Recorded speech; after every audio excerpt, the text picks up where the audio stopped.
I think just in hearing you speak, I was thinking that I think allyship is empathy with intention.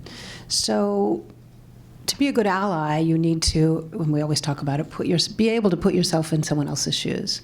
And to the degree that you can imagine being that person, it will be far simpler for you to know what to say and do. But for sure, you know you need to say and do something. And two examples come to mind. One is when I came out, which wasn't until I was about 30, I called my mother, said, I'm a gay person, I'm doing this and that. My now spouse, Augusta, she and I are together, and she listened closely. And as an aside, this is a throwaway, I love telling this story. We hung up, she called right back and she said, does this mean you're not going to see men anymore? But anyway, she then promptly went around our small town, and everywhere she went, she said, Stephanie's gay, she has a nice new partner, and I hadn't had a chance to talk to anybody. But that's being an ally, but maybe with a little bit of a tinny or a little bit of an over-intention. So I think the ability to modulate, but to me it also can be an individual, of course. It's also institutional. I think PwC, as an organization, and other forward-thinking organizations are allies institutionally, and that couldn't be more important. Setting that tone and example and insisting on it from the top. I also feel that within the LGBTQ community, whether persons of color, different abilities, or of course around gender, which is where I spend a lot of my time, we have a lot of gay men who are very important allies to the lesbian and LGBTQ women who identify as women, because they are the minority of a sort. Of course, numerically they're not, but in terms of representation and power and who shows up and who gives money, and the networking, of course, is far superior, I need to say, on the gay male side than it is for lesbians and women in the community. So to the extent that gay men recognize and stand up for women running for office, women being represented, and women just being heard in ERGs and in other places. That kind of allyship within our community is very important. And the last story I'll tell is I used to run an organization called Out Women on behalf of Out Leadership when I was there. And I would host dinners. We'd have, off the record, it was just fantastic. We'd close the door, 20 senior executives sitting around a table, having real conversation. And in Los Angeles, I remember this one dinner where I said, now, who are you? You walk through the door. And to me, it's all about your orientation. How do you feel as a gay woman walking through the door? And the African-American woman sitting next to me said, and we're very close now, she said, I just love it when you white women say, I can walk in and think about my orientation. Of course, I'm a black person when I walk in the door. So that, too, from an allyship perspective within the community has been very helpful for me to recognize being far more intentional and aware of the intersectionality piece of it as a privileged white gal. Do you want to go? Sure. Okay. So I don't know that I have a professional definition of being an ally. Maybe mine's experiential. And I would say it just means listening and not over self-identifying when you do listen. So I know that when I try to be an ally at work or in life, I listen, and then I force myself to wait. I ask myself, why am I talking? Wait. Because I don't want to over self-identify in terms of being an ally. I want to really understand the person who may be coming out to me, who may be sharing their experience with me. They have their own experience, and I'm not going to try to fix my experiences with that. And I think that's really important, at least for me personally, in really walking the talk about being an ally. It's worked for me. And a story that I would share that sort of, the light bulb for me went on was when I joined PwC and I was signing up for benefits, and this was in 1997. And it was and I was single. I'm a straight woman, or at least that's how I identify. And I'm married to a man, and I was I was a single woman, not thinking about marriage in 97, but I noticed that you could sign up for benefits for a partner. And I thought, and it didn't identify what partner meant. And I was so impressed, and the light bulb went off for me. Like, I've got goosebumps right now. I'm joining an organization that doesn't care about how to define a partner when you're selecting benefits. And yeah, I got goosebumps. But for me, it was one of the things that really changed my perspective in my adult life. And I thank PwC for that. Thank you. I had the pleasure of looking at a video I think Hal sent out, so thank you for doing that. It was really sweet. I don't know if that gets sent to the whole group, but if not, it should be. It was really a really neat YouTube video on some of the definitions and some of the elements of it. For me, it ends up being this kind of really interesting exploration of intersectionality. And so allyship is about being human. And each one of us is going through our own journey and learning about who we are. We have limitations on self-awareness. We're not really good at it every day. So if we're not really good at doing that with ourselves, can you imagine how we deal with other people in our lives, particularly people from different backgrounds? And so this notion of being human all the time, trying to practice humility, trying to be empathetic. And then the other is the notion of, as humans being flawed creatures, myself, I can give you a bunch of different experiences around this. This issue about being able to sit still while being uncomfortable is probably a hallmark of being an ally. Because it's really easy to be with people who are like you or have similar backgrounds or views, beliefs, shared experiences. You're not really ever put at any discomfort. For me, being an ally is actually being uncomfortable sometimes. Uncomfortable in the moment because someone's sharing something with you that you've never experienced or thought about. Uncomfortable because they've raised something with you where you've done something in word and deed that you've hurt someone. And then you have to not only potentially be called out for that, but you have to deal with that. And so there's a level of accountability with that person or that group. And so there's an element of humility and empathy, which is the kind of, I always think of the positive glass half full side. And then there's a glass half empty side, which is, wow, we're flawed. We're not always authentic. We're not always our best. And we can't always understand other people. And so I'll end it with the notion that if you approach every day with the notion of, as an ally, I'm just going to keep learning. I'm going to learn more about myself. I'm going to learn more about the people in the groups I work with. I'm going to ask questions. I'm going to listen 4 times as much as I talk. Okay? If you need a quantitative measure, 4 times as much. If it's 1-to-1, you screwed up. It's 4 times as much. It's impossible for me to know what it means to be a trans woman of color who has immigrated from Central America. It's impossible for me to know that as a straight white male who is tall and who is professionally trained. I just don't have those experiences. And so the only way to know more about that is to actually be quiet, be still, sometimes be uncomfortable, and absolutely listen. Great. Thanks so much. I love the consistent theme of everyone wanting to listen and be empathetic. And really kind of just be present for that person, right? Because I think we're all on a journey to understand how to be supportive of each other.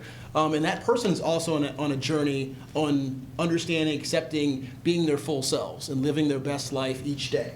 So if we can kind of be along that journey with them, not necessarily dictating, oh, you should do this or that. I love the point about listening 4 times as often, a great technique to use. It's an opportunity to learn and grow, because as a diverse person, sometimes you think, oh, I know diversity, I got that down, right? But there's all sorts of flavors of diversity. I couldn't even name them all. I don't think any of us could. So I love the point about growing by just being there for each other. So that's awesome. I guess the next question to kind of focus on, how do you approach someone who's looking for an ally, or you think needs an ally? Because that may not be a case where that person is open to it at that point.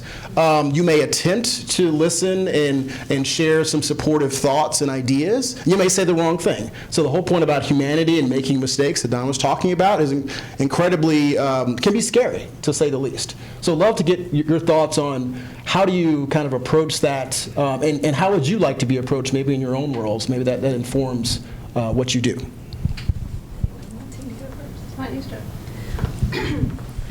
So in preparing for this, one of the folks helping put the panel together paid me a great compliment, because you said, Chip, you were going to ask this question, and I said, gosh, and the person spoke up and said, oh, come on, Sloan, you walk the talk. Like, you do this every day. It's just part of who you are. So I thought about that. I'm like, okay, well, if that's true, what is it that I do? So I think So I'll keep it simple. From my perspective, in terms of in answering your question, when I'm thinking about being an ally or someone needing an ally or being available to be an ally, I try to approach it with humility and being real. And knowing, again, that I'm not going to over self-identify or use my experiences to define my interactions with someone. But I think that in turn makes you an accessible person for those that are looking for an ally, because by either observation of your actions or how they see you approaching inclusivity in many different forms of how you may define diversity. To your point, Chip, I think this is a really good one. That in and of itself, for me, I think is one way to be approachable, be accessible, and therefore you then have the opportunity to do all the other things that we said you do when you are an ally. And I'll probably let others fill in the rest of your question too. Thank you. Okay. So I think one of the great places to start is really to think about, are you the right person at that moment to help somebody who you think needs an ally?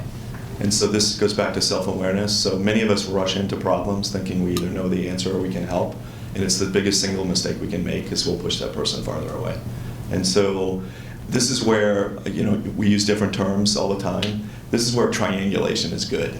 Okay, so I'm not a big fan of triangulation. I love one-on-one conversations and direct, but I think there are times where you end up being who's the best person to approach somebody. And so it's not always you. And so being mindful that someone may need an ally or need help, you're not always best suited to be that person. And that, again, takes some humility and some reflection. Am I the right person to go see person A, person B, person C with this issue? There are power dynamics in every relationship we have. Partners, friends, work, you name it. And so having to work through those and being really sensitive. And one of the things I know from my experience at Whitman Walker, not a lot of people want the CEO to be their ally. This is a weird power dynamic. And so in a lot of the work that I have to do, when someone looks like they need help or support, a lot of it is, who's the right person to do that outreach? It's not always, and it's funny, it's not hierarchical. It's really who either is most trusted, who has a particular voice, who quite frankly has either had an experience like that or is one of the more empathetic human beings we have on the team or is one of the best listeners. And so that kind of self-awareness and thought about how to do this, because sometimes it's presumed that we're supposed to rush in and help. And I would ask people to think a little bit about that. And then the other element, and we spent a lot of time at this at Whitman Walker, there's so many places where where labels are being put on them by a third party, some other organization, institution, some part of society, and having some awareness about intersectionality and going way beyond gender identity, orientation, and race into issues of immigration status, class, faith, family dynamics. There's just all these different ways that people are identifying in the world. And to presume that you would know that with any one person when you saw them either in need or looking like they needed support, that's hubris, right? That's arrogance on our part. And so we have to check some of that. And so I may have made some of you a little bit uncomfortable because I know we all think we're good people. But in our lives, we have tons of examples where we've rushed in and screwed stuff up. Well, now my memory's flooded with how many times I've rushed in and screwed things up. But I have a little bit the other end of the spectrum, because my response is that if you have no fear, and you have no, I think fear is the biggest obstacle, of course, fear of saying the wrong thing. So most allies, by definition, want to do the right thing. I'm so impressed by what you've just said. That's a very high level of play and strategy. I mean that seriously, and the power dynamics in particular. But I am also struck by the notion, because it's a very sensitive thing, of the presumption that someone needs a life raft or something. I think most of life happens somewhere in the middle. So someone may be struggling. Most people, in my experience, who have trouble coming out or just aren't aren't very out at the workplace, which is another issue, where people kind of know they're gay, but or however they identify as LGBTQ, but they just don't talk about it very much. So I feel like banishing the fear, being smart, of course, and not presumptuous and all that, but not over worrying that you will say the wrong thing, because I think often saying nothing, if doesn't mean you get a plane flight and fly to Chicago because you heard somebody's gay there and you arrived and you said, here I am. You know what I mean? So I hear what you're saying. But in authentic circumstances, organic circumstances, to overcome your fear of saying the wrong thing by saying something, I think, on balance, is a better approach, because it shows connection. You're articulating that you care without, sort of overacting. So that's sort of, my piece of it is that, saying nothing runs the risk of not being as helpful. And the only other thing I would say is just don't presume. None of us in this room would. I spent a lot of years in the media industry, every day coming out, because people, just from which is ridiculous, but anyway, everyone just assumed I had a husband at home. So you sit, and I did business lunches every day. You sit down, you're shaking out your napkin. What's your husband do? So I got in this weird habit of just, before anything happened, I would somehow sneak in that I had a wife, anyway, my spouse, who was a female. So I think also on the allyship, don't presume, of course, and then also have less fear than you need to. I think we are way luckier where we are today than we were several years ago. I'm not taking away from how hard it can be to have these kind of conversations, but there are multiple resources out there. There are, and I'm just saying it because it's what I know. We have a Straight for Equality program where we are at corporations nonstop, working with inclusion networks and ERGs to walk through these exercises. For me, and the reason I mention that is because whether you go to one of those sessions somewhere that somebody's doing, or whether you go online, I think education is important on this. And it's not nothing's cookie cutter by any means, but it does help. You constantly have to update yourself and learn on how to basically get into somebody's space. You don't know their life experience. You can't assume your experience is like theirs. Just on a personal note, and this is, I'm older than, well, I think almost everybody in this room. But I had a situation at my first job here in Washington, and I was hired day one. Day two, my supervisor took me to Bullfeathers. Some of you may know that place. We drank a little too much. She was 20 years older than me. She was aware I was gay. She offered to take me home and sexually harassed me. I was not out to the leadership of where I was working, but I was horrified. I was going to get fired by my supervisor. It took a lot of nerve. This would have been in 1991, I think, 90, to walk into the front office to the lawyers in the office and say, I'm terrified, but I need to tell you this story. And the response was, you're not going to get fired. We're going to deal with this. And they did. But another story I just have to tell, because it's just where people are in the journey. When I first started my career path, I was working in Kansas City. I'm from a rural area, very conservative. Candidly, I was much more comfortable with the steers I showed that weighed 1,000 pounds than walking in my classrooms. And so here I am, out at my first job after all that. And my supervisor, and this goes to your point, my supervisor could tell at a certain point that I was depressed. What she didn't know is I was suicidal. I was having challenges, like connecting the dots between my faith, my family, my upbringing, candidly, my wanting to be in politics. Okay, that's a little shallow, but whatever. And she tried to have a conversation with me. I did not want to have that conversation. So what she did was she actually did some research. I found this out after the fact. And then she would just be present. But that was a hard role too, because she was also my supervisor, right? But she was present, and that's, I think, means a lot to people. She's never going to be that advocate, go to the Hill and push for the Equality Act person, but for people around her, she's one of those allies that wants to listen, wants to be helpful, and those people are there. But again, I go back to the fact that even back in the 80s, she looked up, how do I do this? How do I approach this? There's no cookie cutter way. Her experiences are different than my experiences, but how can she be helpful? So I would encourage people to, there are resources out there, and just having an honest dialogue. If somebody pushes back and says, I don't want to deal with that right now, that's okay. Give them their space. They know you're there. And just being present is a significant piece of moving the ball forward. So.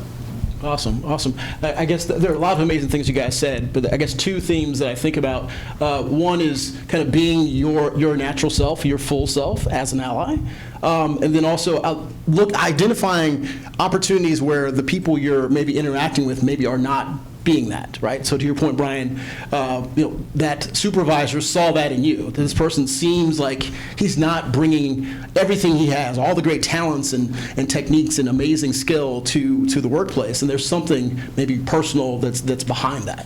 So I think just being herself in that circumstance made a lot of sense. And then Stephanie, I loved your point. You actually gave me a little bit more energy for today. I have to talk to a client because my husband and I are going on our 8th wedding anniversary trip next week, and I'm going to miss a meeting with this client. So they set up this special call to say, hey, Chip's not going to be here, really, really sorry. And I'm sure they'll ask why. And I always think, I'll just be honest. But at the same time, no matter how many times you come out, there's always like that little thing. It's like, how is this person going to take it, right? New client, you don't want to lose the business. But again, you have to be your full self. And I think as an ally for me, that has helped me be an ally for others. Because Chip's just being himself, I should just be myself, right? So you don't even know who you're impacting and just living your full world, your full experience every day. So thank you guys for those great thoughts.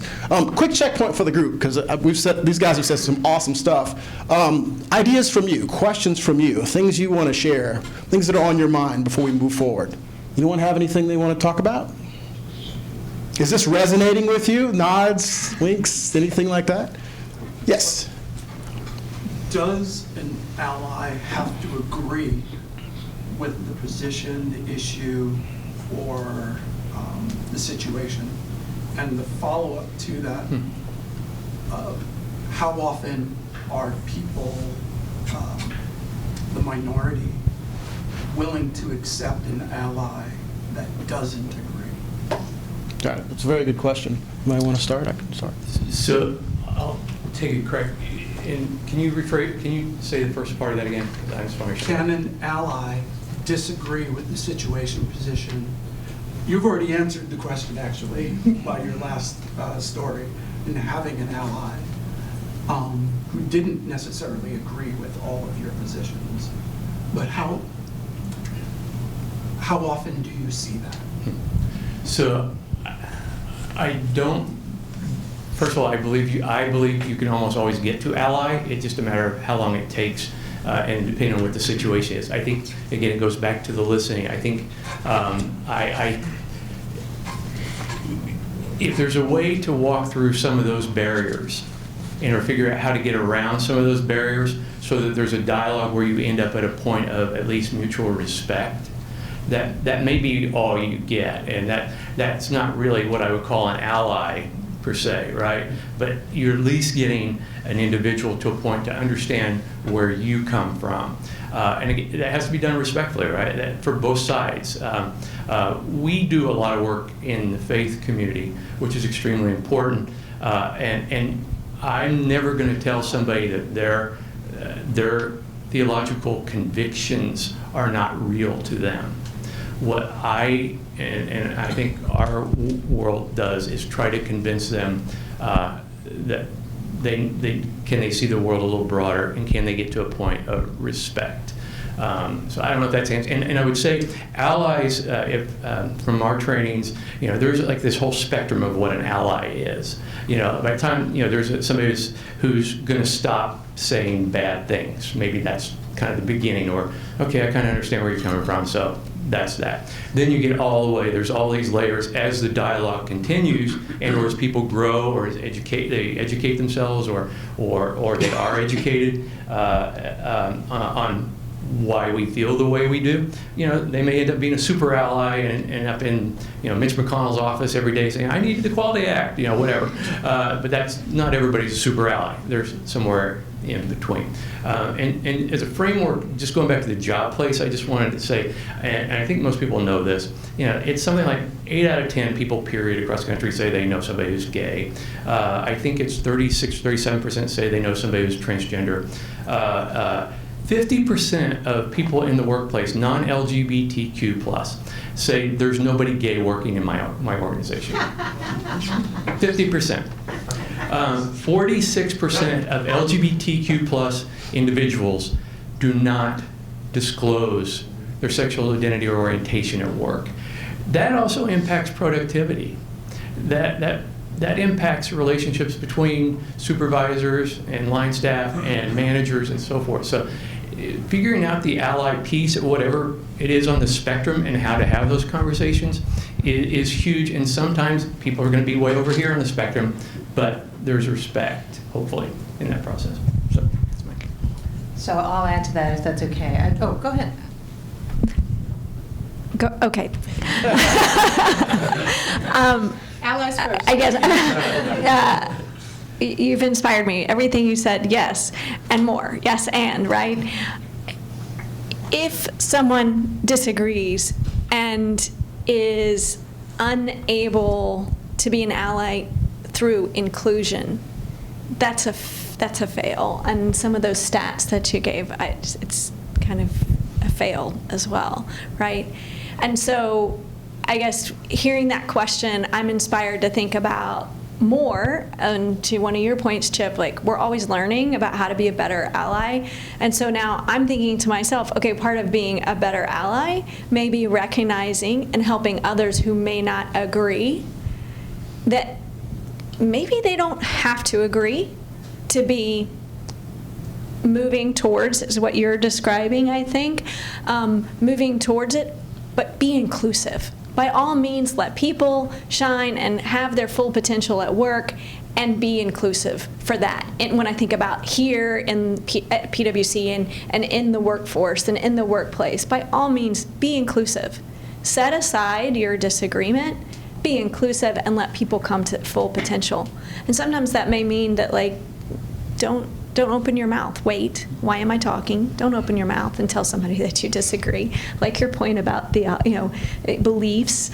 I'm Jewish, and so sometimes, like, I think, do I really want to tell somebody I'm out because of a Jewish holiday, and then they're going to judge me for that?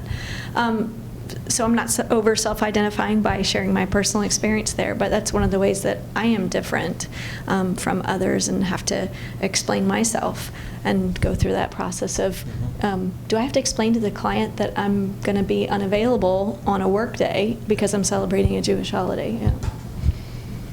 So a quick story of, I was the publisher of a political magazine for some years, the chair of our board, who was a powerful person in the world, relatively conservative, a New York conservative, which means libertarian.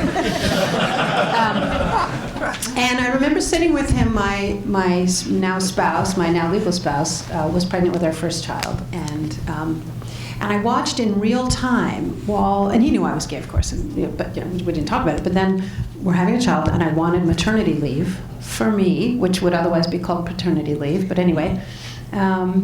So he sat there, and he's a policy, he loves being involved in policy, and I just watched his wheels spin, and he said, one mom, two moms, how can that be bad? And I'm like, I don't think it's bad. It's just very funny. It was like watching the logic crash into his head, and then I said, I appreciate that. Yeah, I think there's a place in this world for same-sex parents, and single parents, all sorts of things.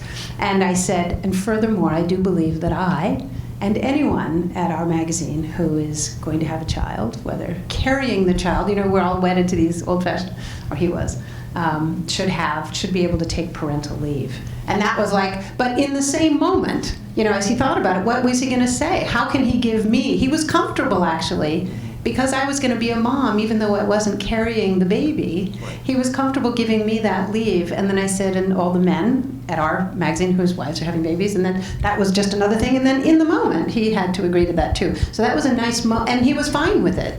And it was, and then they all promptly went off and had children, of course. But but it was a moment where the allyship, you know, opened up yet another door, the way intersectional allyship often does as well. Right. I just want to share, to your question, I think that the values or beliefs between individuals have to be reasonably close or aligned. I think what gets really interesting is the nuances of how do you practically move from that on a particular issue. And so I was thinking back to my time at Whitman Walker and different issues that have come up in community. And so, you know, the discussion around marriage equality, you know, the LGBTQ communities that we serve, it's not monolithic that everybody is 100% supportive of having marriage as the equality tool for people being partnered in some way, shape, or form legally in society. And yet, there wasn't a lot of room for that discussion. It was presumed that a group was always believed this. And so I think where this is really interesting, at least in my experience, is the intersection between identity, orientation, and faith, and people's faith and their beliefs, and how does that come up against really pragmatic solutions in the workplace or in society to address inequality. And so there are differences, and I think where this goes is the alignment is around the value, which is we pursue a more just and more equal society for all. We want health and well-being for all. People need to be seen and heard for that to happen. And so where it breaks down is the actual actions and the specific issues at hand. And I think where this is the most enriching for me as an ally is how much I get to learn about my biases as I go through one of these issues and talk to different people about how they feel. And so back to your question, I think it's difficult if the values or beliefs are pretty far apart for you to have that type of allyship. I think where it's really rich is on the individual issue and how people see things differently. We all live in a political town. There are different ways to solve problems, and we should be comfortable with talking about those things as opposed to presuming there's only one or two or three specific solutions, and that those solutions will satisfy everyone's need in a particular community, because that's just not true. Can I say one more thing? I just want to go back to your question for a second. In thinking about that person at this end of the spectrum who you just aren't really going to agree, hopefully part of the dialogue that you've had with that individual, you know, the stats around jokes even in the office, like 50-some% of LGBTQ plus people have heard queer jokes, specifically 30-some% have heard bi jokes, 40-some% trans jokes. That person, maybe because of the respectful conversation that you've had, and that's way down here on the ally list, but maybe that person would stop doing those, or if they were, or even when they're in a conversation where people always say, well, that's not really appropriate. So I think there's value in those conversations regardless. It's just a matter of where they end up on the spectrum. So, I have a question regarding one of the stats you mentioned earlier. I was thinking about it, how half the people say they don't know any LGBTQ person in their workplace, and that stat doesn't make a lot of sense. So what are the attributes of organizations where people can feel more completely open about themselves? sure. And I don't remember. I'm really not a stat guy, but so You sound like you're doing very well. I don't remember the number. At us. We're laughing because I don't remember the number on this, but it really did shock me, and I'm going to get it wrong. But it seemed like there was something like 30-some% of LGBTQ plus individuals do not feel comfortable putting the picture of their loved one on their desk. That makes me sad, right? I mean, that's kind of gives you a sense of kind of what we're dealing with. I think, I think Shine, I think networks, ERGs that are able to provide events and invite their team or their coworkers to come, not force anybody to come, just to make them to start to feel comfortable to to seeing what's going on, not feeling like they're on. They may not go the first time, whatever, but provide opportunities and or through the actual organization trainings that do help open up some of these discussions. There's one of the trainings that's really fascinating, and it's just a 5-minute exercise. 2 individuals, you put people as groups of 2, and they have to tell a story of what they did that weekend, but not identify how, not like no pronouns, like they had to be very careful. How do you say where you went? Like, this is Pride weekend. What was this person say? Oh, well, my friend and I went. Like, this one is kind of forcing people who may be in traditional straight relationships to then them try to have the conversation about what they did that weekend without giving away anything about it. That was my whole 20s. Yeah, exactly, exactly. But those are the exercises, providing exercises, and I believe PwC is on that track. I think you provide opportunities like that to engage and bring communities together. The only other thing I'll say, sorry, this is a little bit of a soapbox, and I'm glad we're here today. But this also needs to be an everyday thing, and it needs to be in your DNA. You don't celebrate Black people on Black History Month. You celebrate it year-round. You don't celebrate LGBTQ History Month or Pride Month. You do it year-round. So figuring out how that is interlaid in everything you do, I think, will also help create opportunities for those dialogues and to try to move the ball forward. I don't know if I'm answering your question or not. But. Yes. Okay. One example. I'm sorry, go ahead. I keep doing this. No, That's because I'm watching him. And he keeps inspiring me. A quick story. Another hat that I wear here at PwC is I'm our Washington, D.C. Veterans Affinity Network leader. And we just rebooted because at PwC, our colleagues that were serving our public sector clients moved on and created a whole new company and are no longer part of PwC, have their own firm. And so the Veterans Affinity Network, we lost a lot of really valued members. And so we had what we called a reboot, and we had a happy hour. And what impressed me the most was that we said, you don't have to be a veteran to come to this. Like, we want anybody to come. If you're interested, come. If you want to drink, come. And we intentionally thought about it. We said we want to be inclusive of everyone, just even though it's the Veterans Affinity Network happy hour, to reboot the van is what we call it. And so to your question, I think, and I'm inspired hearing this, when we should show up as allies of any way that someone's going to say, I have an affinity with this identified group. We should show up, and that, in a sense, I feel like here at PwC, that's going to help us help others see who we are, and then therefore us be allies for who others are too as well. And in turn, I hope make it an open workplace where people 100% say, oh yeah, I know someone who is whatever, fill in the blank. And we understand who each one of us are, and we can be full potential when we show up. Be awesome. I say one thing from my corporate experience. I should point out that Matt Foraker is here, my associate from LPAC, and we actually work together at Allyship, so you may even have more statistics on this stuff. But I want to tell one dramatic story about allyship from the corporate level, and my plug for it has to come from leadership. The tone is set from the CEO down. So there's a very large bank in the world with its corporate headquarters in New York with probably, I don't know what, 3,000 people on Park Avenue in this gigantic building. And this woman, a lesbian, a mid-level manager, came to one of our Out Next events, which is for that level of out executive at these global firms. And she is the only person in that entire building who is out. And she came back after attending our thing actually at Barclays, and Barclays was running, around the ticker. They're like, "Yay! It's Gay Day! It's LGBT!" It's French. She was like, and there's literature at her bank, but no open-armed welcome. And her manager took note and said, "We're starting an affinity group." And she was like, "Well, it's just me." And she was like, "That's fine." And so she put it out to all the other affinity groups. They asked me to come speak on the power of, allies, I guess, and.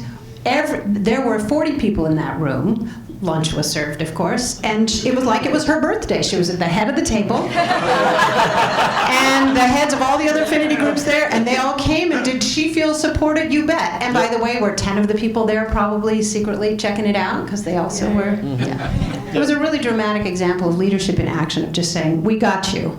I think it's an incredibly important point, and I think I think logistically for our different ERGs, the collaboration that you can do in joint events, I think helps being an ally, helps break down barriers, helps you learn all the things these guys have been sharing. I think the more things you do together and not necessarily give someone a label as they walk in, provides opportunities for people to really expand their thinking and be supportive. And I love the point you made also earlier, Sloan. It's just oftentimes being an ally is talking to someone else. To your earlier question on if you disagree, maybe you have more influence because they perceive there's more commonality in your experience to this other person who's in the other category.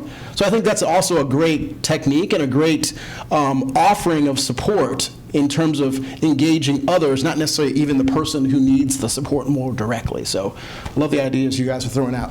Questions? Oh, sorry. I guess I'm looking for maybe thought and perspective around how we seem to be attacking this issue or general affinity issues overall. It seems like we have, I think we mentioned Black History Month. We've got Gay Pride Month, and attacking each of these as an individual issue, where I guess if I look at it, it all sort of breaks down to everyone should be treated equally, everyone should be treated with respect, and the perspective of why energy around a particular affinity as opposed to energy around just treat everyone with respect, give everyone opportunities, no matter what their background is, because we're focusing now, I guess, recently on gender identity. Back many, many years ago, it was, we're African Americans, people, right? And if we go forward 10, 20, 30 years, we may not even know what it is, but from a group that's expressing an affinity, why around a particular topic as opposed to more broadly all of the groups coming together and just everyone has equal rights no matter what it is. Why do we need hate crime legislation? Why isn't it just bad to treat someone inappropriately as opposed to because they're from a particular group that it's just wrong to do it? Yeah, I think from my perspective, Dave, it's an evolution. I think your point around getting to individuality and being treated as equals, as individuals, is the end game, is what we all want in our society. But I think, unfortunately, there are a variety of different demographics who are kind of further along, or I guess back on the continuum than this ideal circumstance. So I agree that ideally, you wouldn't have to have specific months or days, but there are a lot of opportunities where people just aren't exposed to the history, the contributions, the unique gifts that people that fall into a particular aspect of their individuality, it's not known to them, right? So I think this is one of those things we need to kind of move forward toward the idea you're talking about, but until we get there, people oftentimes need those levels of support and outlet that's going to help them move along the path going forward. So it is a challenge, and that's kind of one of the questions we had toward the end of, like, there's no perfect answer. There's a lot of issues that stand in the way of each other being this global, all-inclusive family. And kind of what are the things maybe people have seen that have been those barriers, and how have you overcome them? Because this is a great example of, different groups are in different points, again, along that path, and how do we get everyone to the end together? Yeah, Chip, if I, sure. I just would like to kind of answer, and I was going to make a comment just from a PwC perspective is, and I think I am older than you. We can test that later. I wash that gray right out of my hair is how I cover it up. I think I sit at just a unique vantage point, having been here for 32, 33 years. So I've seen had the opportunity to work with our first diversity leader, Tony Ricciardi, and served on a tour of duty with our then U.S. chairman, who was our now retired global chairman, Dennis Nally. So to watch the evolution from 2003 to 2004, in that time frame when Tony joined us, probably 2002, I'm thinking she probably joined, to now 2019. And just talking inside PwC, right? The things that we can do inside that then I think help influence our behaviors outside, right? Where we can have a broader societal impact is the thing that I get excited about. But the journey that we've been on in terms of being a more inclusive, in organization, and I think has been incredible. I think back a couple years ago when Bob had the conversation on race, right? He was debating, were we ready to take that topic on outside of the firm, right? To broadcast, talking about it internally, but then to talk about it externally. Your organization really needs to be doing great things when you start talking about issues externally, right? So I'm incredibly proud of what we as an institution have done with the great leadership we have, right? And count everyone in this room as great leadership. We're only as good as the individual person sitting next to us or by us with having the openness to listen, having the openness to be empathetic, right? Having the openness to check our biases, to check the things that drive the way we were grown up, right? Just by chance, right? We go to the same church, right? So I know his faith belief, right? And we can check our faith belief. Not everyone can do that, right? So that's the thing where you need to understand, right, that everyone is valued. Everyone has something to add. This won't totally relate, but this is my kind of, your story. Early on in my career here, we did, and we still do these in the practice, right? We do these reviews where you go to different offices and you have to review work for other work. And I was probably here 7 years. And a white male partner says to me, well, who's, doing the cooking and cleaning and dry cleaning while you're out of town? And I said, the same person who does it when I'm in town. I told my husband early on, if he wanted dinner every night, that he should have married Betty effing Crocker. So we need to get to know each other at the individual level, right? What's important to us, right? What makes us unique? What makes us tick? What inspires us? So to me, it's about making a personal connection with everyone. And if I had my druthers here, like Letty and I as our diversity champion for the Mid-Atlantic, diversity leader, we want to invite everybody to everything, right? We wish that more of call it the straight white males. I wish this room was filled, every affinity group that we have, because they're still the majority in our firm. That's what we need to have everybody to feel comfortable. It's my passion, sorry. No, thank you for sharing. Other thoughts? Oh, yes, right here. Thank you guys for being here. I guess, unfortunately, not everyone approaches the idea of allyship in as open of a way as a lot of people in this room do. Not everyone understands the need to share your pronouns, or not everyone is accepting of having a queer child, or et cetera, et cetera, et cetera. So, what are your guys' tips and I guess stories or anything that you guys have to share about how to kind of build that from a place where it doesn't already really exist, maybe naturally? Let's go first. So to clarify, do you mean that you are the individual seeking someone to approach you, or you're wondering how to approach that other person? I guess I'm not sure. I mean, I'm in both positions personally, but I'm not necessarily asking for myself. I'm asking for. So again, yeah, I think so. It's a great question, because I think there are lots of people, of course, with needless to say, children, or where they may not themselves identify as LGBTQ, which is the area we're talking about now, in that area of difference. But again, so we've talked a lot about the personal approach, which I think you've heard about that piece of it. Again, I go back because it is so powerful. It all comes down to the person. But institutionally, so for example, after Orlando and the shooting at the Pulse nightclub, another very large global bank, had a CEO. You know, it was so interesting how institutionally, I know this isn't quite at the level, but again, it sets the tone. They were supposed to have a town hall, and professionally we recommended they do so. And just for the LGBT ERGs, anybody else who wanted to phone in, just to hear 5 words from the CEO to say, I see you, feel your pain, we love you all. And he couldn't do it. And it was very damaging.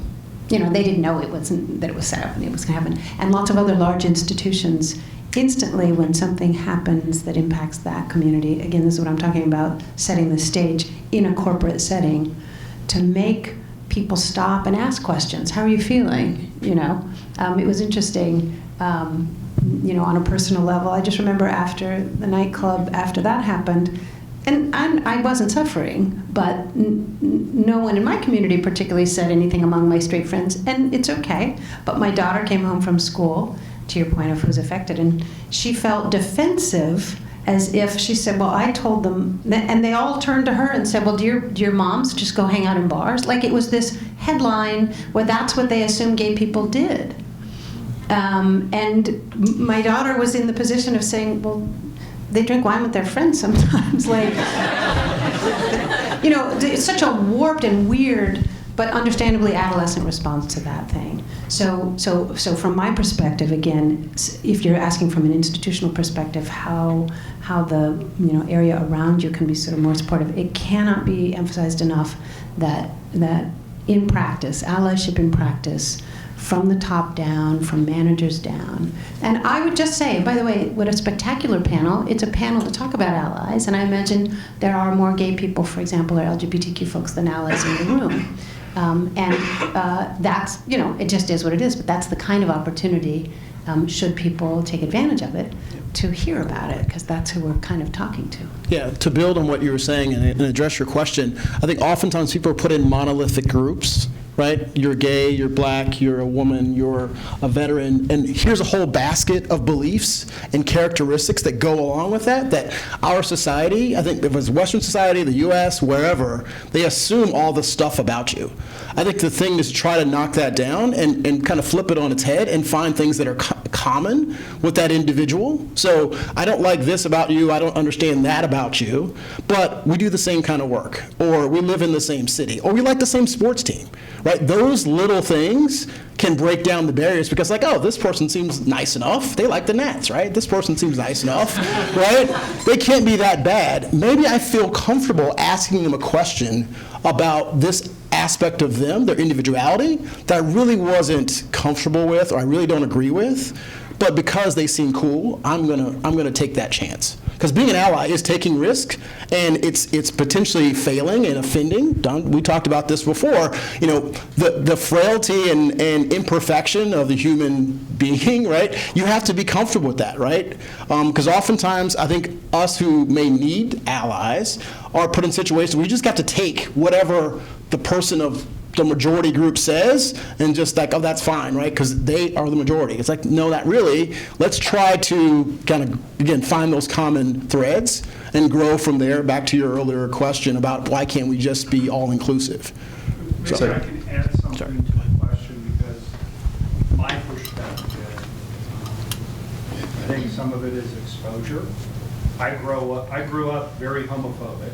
I was in a Roman Catholic military family, and so family beliefs, right, perspective, the culture and the society I was in, right, that's sort of what I was taught, right? And I didn't have any exposure until I probably got into the workplace. Open exposure to someone that was gay or homosexual. I can't say I don't have any hidden biases now, but I think I have changed dramatically from a young high school student to now. And I attribute that movement and exchange to just people being out, people being open, me getting to know them, and then sort of challenging some of the beliefs that I was taught as a young person. And so, at least for me, I think I've moved, I hope I've moved, but it's really been just the exposure and getting to know other people.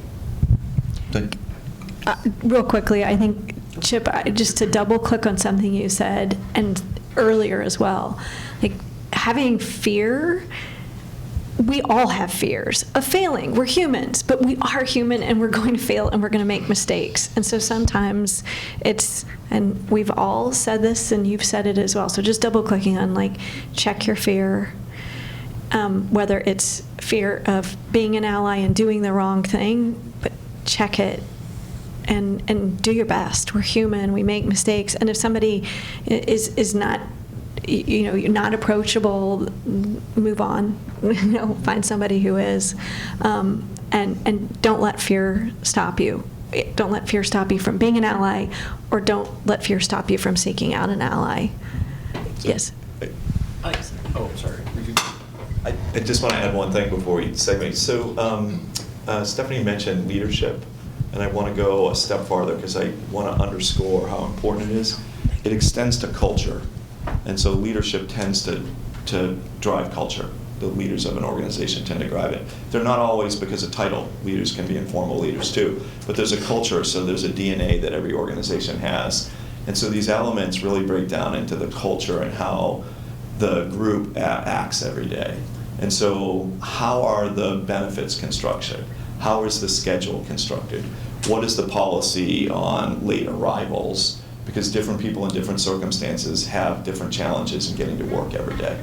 And there's a whole bunch of stuff where this breaks down into smaller things, but the issue around leadership and culture is absolutely most important. The other is leadership, and I'll share an experience I had. So we had, after the Pulse shooting, we had individuals on our staff who lost family members in the shooting. So I wrote immediately, we knew that. I wrote a note, we had support brought in, what have you. Within 2 days, I had a group of black employees say, there have been 5 shootings in the last 3 months in our neighborhoods, and you haven't said a word. They had every right to call me out. They were absolutely right. And then I had to find a way with humility to go, boy, I screwed that one up. It's not easy to do, right? It's really hard. And then on the other side of it, it takes courage for an employee at any level of an organization to call out their manager, the director, let alone the CEO of a company this size. Come on. Think about what it took for the individuals to do that. And they were right. And then for me to have to go back and humbly go, boy, I screwed that one up. I was insensitive to a group of people, and then what are we going to do about that going forward? And now we have to be far more sophisticated when there's an event in community about do we or don't we say something. But we have to be far more inclusive about it. And I say this because there is absolutely no magic wand to this stuff around culture. It is, we do something, we think we're well-intentioned, we try to be inclusive, and then we screw up.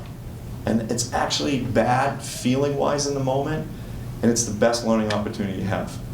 As a competitive soccer player most of my life, the things that I remember are the mistakes I made and then what I did with them, not the things that worked for me all the time. Right.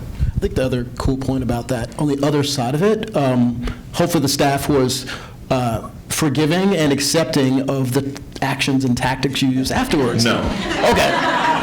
Well, I would it's a say, chance to play whack-a-see. Oh, okay. So I feel like that's an opportunity for all of us who, again, may be a recipient of support. Again, when someone tries, maybe fails, check the fear on the side, right? You also have to say, I'm not going to just cut this person off, because it took a lot for them to make the statement, to ask the question, right? To be engaged with me in a way that they thought I needed engagement. Right, so there's 2 sides of this, and we need to make sure that we always are considerate of where that other person's coming from, because absolutely everyone has a level of bias. Again, I talked about my own personal diversity. That doesn't mean I understand every flavor of diversity out there, and we have to recognize it's there, and then, like you said, put it to the side and say, is this person able to come and be their full selves at PwC every day? And if they are, then great. If they're not, what can I do to support them in that effort? Yes. I want to also mention the Dom's example about being called out. I mean, I do think it is a two sides process. We want to develop an organization where the culture is people wanting to do good things all the time. But because we're imperfect, we make mistakes. And when you're called out in that situation, I would also hope that people who are doing the calling out,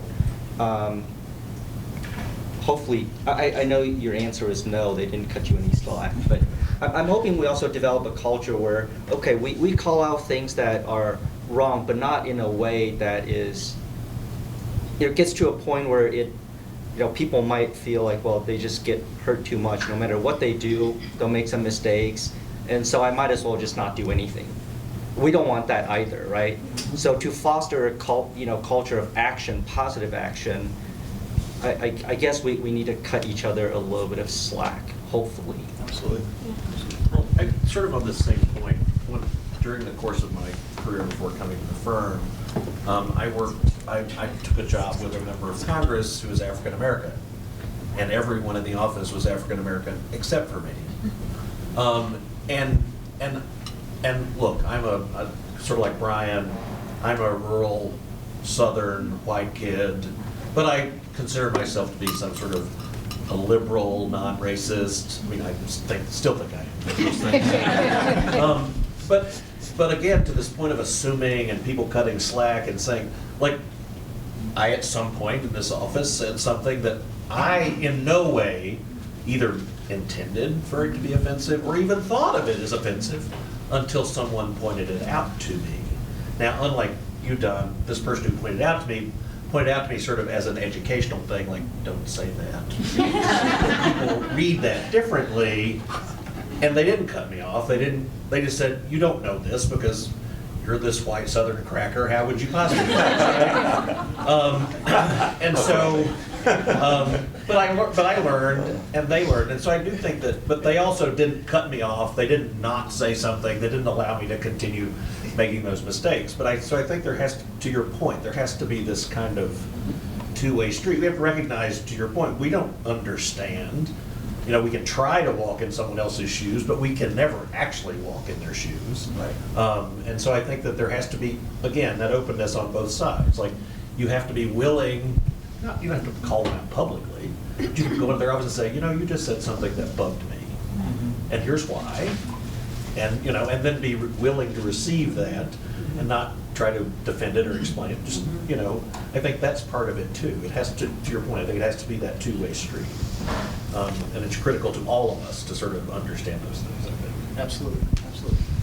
I guess, a lot of these conversations can be kind of hard to have, and it's the easy thing to do is, we're in a kind of a client service business, and so we're going to, let's ignore it, let's just work on our client work and not worry about, these other topics. But the problem then is you haven't kind of built up the credibility among your staff so that when you do make the mistake, you have this kind of inventory of, kind of the actions that you've taken that where your staff trusts you and kind of knows who you are. And so, kind of being open to these conversations is a challenge, and it puts you into kind of that uncomfortable situation where you want to, it's easy to kind of just start talking a lot and you don't listen, and but kind of taking a step back and trying to figure out how to do that is a hard thing, but I guess it's something we all work towards. Absolutely. Other ideas? Questions you guys have? How are we doing on time? 5 more minutes. Okay. Oh, yes. Given that we're discussing allyship, obviously, the reason we're here, I'd love to hear the panel's thoughts on striking the right balance between seeking out allyship within an organization, especially here at a company, versus providing support and a safe space for people who identify with a particular group. So, to explain what I mean, where it would be great to have people attend a veteran network or have the room full of more straight white males, or for a women's group to have men attending those events. And as was mentioned at the beginning of the panel, we can't move forward without allies. But there is also a need, or there can be a purpose, to have a space where people of color can discuss issues without white people there, women to discuss issues without men there. And as an organization, an affinity group within a company, how do we strike that right balance? I mean, I think you have to kind of do both. I mean, those of you who are old enough, the show Cheers, you want to go where somebody knows your name. I think people want to see themselves. People need that space, but I think it's up to the leadership of an organization to provide opportunities where there is this intersectionalism and opportunity to meet. It may work sometimes, it may not work sometimes. People do tend to want to gravitate to people who have their own experiences, and that's a safe space. But I think it's up to the organization to provide those opportunities to encourage your coworkers to go to something. So I think it's a blend of that. And David, I want to say, I appreciate you being here and saying everything you said, because that's part of what a dialogue is and a discussion is. I actually still go to Mass, so I feel guilty at least once every 2 weeks. It makes me feel better. But it does go back to one of the things that is important to remember, I think, about allyship, and we've also kind of said it, is don't be afraid to say something wrong. It's better to say something wrong in a safe space and in a loving space than to not help them at all and not to act. If you hear jokes going on, be that ally. Maybe you're only at that point in an allyship. Be that ally that says, those aren't right. You shouldn't be doing that. Bring it up. If you're not there yet, being an ally in a way, especially I think in LGBTQ plus space, it's probably in the corporate world especially, probably a couple other spaces I can think of, it's like coming out yourself. So because you're like, oh my God, I'm going to say something wrong, or oh my God, they're going to think I'm queer, or all these things going through your head. But if you see need or hurt, take it on, do a little education, feel comfortable in what you're doing, and be willing to make mistakes. But at the end of the day, it's about trying to move the ball forward. And for companies, especially, it's about providing a safe and productive workspace. So also, may I say one thing? Oh, please. So I think it's crucial to carve out space. Sorry, so I'm just speaking to you both. But I think it is crucial to carve out space for underrepresented groups to be able to fortify themselves, frankly, and then be able to go out to engage with strength to get to that equal place. And the other thing I would say is I think empirical data is crucial. So for example, it surprised some of you to hear that 40% of the LGBT folks working in professional capacities are still in the closet. 46%. You're not a data guy. I'm 46%. If you and you maybe already do this, but it would be important to publish the figure if you were able to, I don't know what sort of research you're able to do internally or what questions you feel comfortable asking your employees. We always encouraged safe identification from out leadership. And it's a very powerful piece of data to put then in front of the whole company to say, by the way, 46% of your colleagues who are LGBTQ are not out, or whatever it turns out to be. It's probably lower at PwC, of course, it's probably close to zero. But I think it would be important for everybody to know, hey, 8% of the people who work here are LGBTQ, and half of them don't feel comfortable being out, just so you know, or have chosen not to be. So I think the empirical data, and this is going to come out as a plug. Can I make one? Please. So Project LPAC, we are engaging in research so that we have better evidence of what, for example, queer women need that gay men may not need. We, of course, want to put that in front of candidates and everybody else, but we also want the community to understand and recognize that there are discrete needs that are quite different, even within something like the LGBTQ community. The plug is we're having an event to kick off the research next Wednesday, and if, with permission, maybe we'll forward you the invitation. It's at the Democratic Women's Club, but anyway. Cool.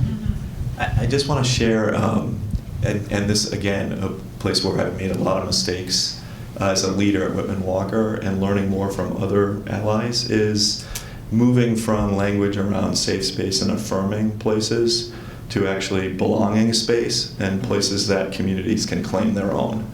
And so I think I can't speak to this organization, but there are certain sections of the building at Whitman Walker where people don't feel like they can comfortably be a part of. I don't know why that's the case for who we are, but just whether it's because it's the employees have said, well, that's where the leadership team meeting is, or the board meets, or what have you. And we've tried to strip all of that away so that all the space is open space, and that if any affinity group or any community group wants to use it. So the reason why I say this is there's a lot of folks in the hetero world who are doing these things, trying to be really great allies, but still having an element of paternalism. We're creating safe space for you. No, this space is there for everyone, and how can that space be flexible enough so that there's a sense of belonging, so that any affinity group, whoever it is. And what I love about this, I'll tell you a quick history of Whitman Walker. I love this one. So before the epidemic, when I think we were on 13th Street, I think we had a building, a site at 13th, just north of the Circle. The lesbian and bi women had, I think, Tuesday and Thursday night gatherings, and they would lock the door to gay men, and they wouldn't let them in the building. And I love that. And the reason I love it is this notion of absolutely groups need to have space and places for themselves. And at the same time, it's this, they have to be able to claim it. And the notion that another group is going to give them that space on, someone else's terms doesn't work. And so really, again, thinking through how do you make places where people feel belonged. There's a lot of discussion in this town around gentrification, and that queer communities have lost a lot of gathering space. That is a huge deal, because we need gathering spaces for people. And so I'm going to do a small plug. Whitman Walker, in our redevelopment of the project we have on 14th Street, the old Elizabeth Taylor Medical Center, we're actually doing a cultural center on the corner where the lobby used to be.